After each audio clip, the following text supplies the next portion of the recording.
and go.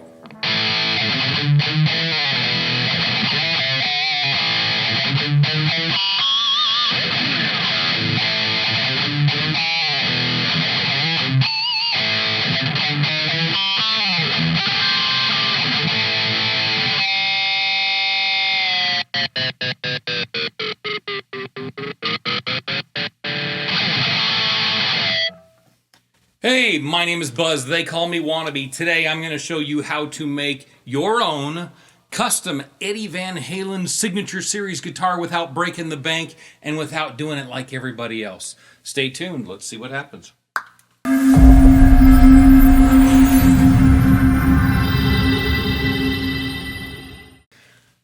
All right, I did a video on this a couple of days ago. This is the FireFly FFMN, MN standing for Music Man. This is the Music Man version of the Eddie guitar. As you can see, it is a carved top. It's a 2 humbucker.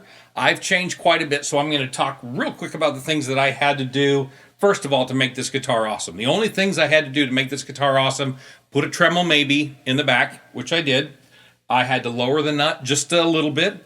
I like my first fret real close to the strings because if you don't get them real close to the strings there, your action's off everywhere else. So I did have to drop that, which I do on a lot of nice guitars as well. They tend to set them up a little high from the factory, which is fine. So I dropped that and then really put a tremolo maybe in it, and that's all I needed to do to make it a cool guitar. Now let me tell you what I did to make it a total disaster of a custom. First of all, I do not believe, for me, I don't know about for anybody else, for me the way I stay true to Eddie is to not follow him. Why? Because he didn't follow anybody else. He was a complete and total original. So I like the design that he created. I like the neck profile he created. I don't even mind the 4-in-2 headstock and all that kind of stuff. However, I'm not going to do a red, white, and black paint scheme and, do Schwinn paint and with the tape. Why? Because he was such an original. Me following him as an original doesn't work for me. So I wanted to keep things very kind of cartoonish and not real polished. So all the flames that I did, jagged all the edges, and, when I hand did everything. So this was a blue flame top maple. And I added the purple because they do have a purple version, and everybody was telling me, oh, the purple's prettier, the purple's prettier. Well, the purple has a couple of problems. Number one, it's not an arch top, and number two, it's got a volume knob and then a pickup switch, and they're right on top of each other, and it's just so awkward. When they came out with the arch top, the pickup switch is in the correct place. Then it's got two a gain knob and a treble knob, and the treble you can push-pull to split the coils. And I said, to heck with that. I want one gain knob, and I want a kill switch. So that's what I did. I took the pickups out, which were amazing, by the way. The amount of time and money I put on these pickups was not worth it. The other ones, so this is a Seymour Duncan Black Winter, and this is a Fleor something. I'm not real fond of this pickup, I'll say that right now. The Black Winter works pretty well. Again, they say it's a metal pickup. It's not like real lows and scooped out mids. As you can tell, this thing's got a lot of heart, a lot of mids, and it can be an Eddie kind of a thing.